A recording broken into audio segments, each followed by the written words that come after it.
Isaiah chapter 5, Song of the Vineyard. I will sing about the one I love, a song about my loved one's vineyard. The one I love had a vineyard on a very fertile hill. He broke up the soil, cleared it of stones, and planted it with the finest vines. He built a tower in the middle of it and even dug out a winepress there.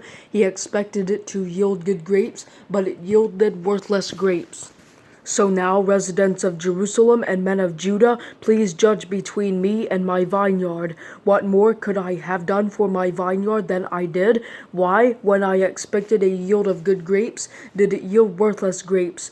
Now I will tell you what I am about to do to my vineyard. I will remove its hedge, and it will be consumed. I will tear down its wall, and it will be trampled. I will make it a wasteland.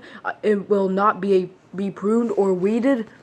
Thorns and briars will grow up. I will also give orders to the clouds that rain should not fall on it. For the vineyard of the Lord of hosts is the house of Israel, and the men of Judah the plant he delighted in.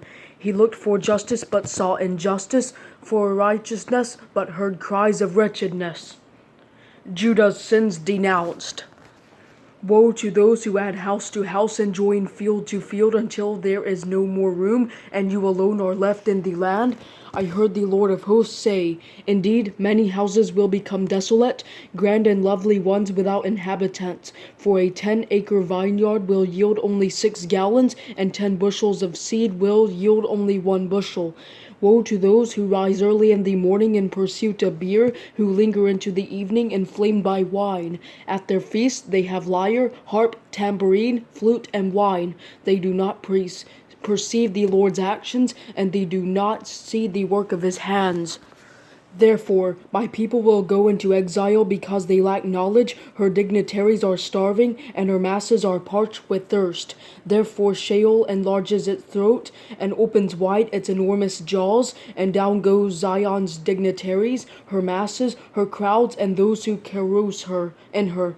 Humanity is brought low, man is humbled, and haughty eyes are humbled. But the Lord of hosts is exalted by his justice, and the holy God is distinguished by righteousness. Lambs will graze as if in their own pastures, and strangers will eat among the ruins of the rich. Woe to those who drag wickedness with cords of deceit and pull sin along with cart ropes. To those who say, let him hurry up and do his work quickly so that we can see it. Let the plan of the Holy One of Israel take place so that we can know it. Woe to those who call evil good and good evil, who substitute darkness for light and light for darkness, who substitute bitter for sweet and sweet for bitter. Woe to those who are wise in their own opinion and clever in their own sight. Woe to those who are heroes of drinking wine, who are fearless at mixing beer, who acquit the guilty for a bribe and deprive the innocent of justice. Therefore, as a tongue of fire consumes straw, and as dry grass shrivels in the flame, so their roots will become like something rotten, and their blossoms will blow away like dust, for they have rejected the instruction of the Lord of hosts, and they have despised the word of the Holy One of Israel. Therefore the Lord's anger burns against his people. He raised his hand against them and struck them. The mountains quaked, and their corpses were like garbage in the streets. In all this, his anger is not removed, and his hand is still raised to strike.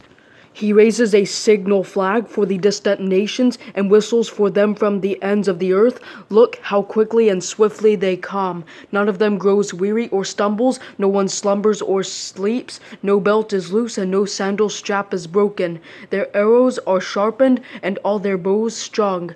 Their horses' hooves are like flint. Their chariot wheels are like a whirlwind. Their roaring is like a lion's. They roar like young lions. They growl and seize their prey and carry it off, and no one can rescue it. On that day they will roar over it like the roaring of the sea. When one looks at the land, there will be darkness and distress. Light will be obscured by clouds.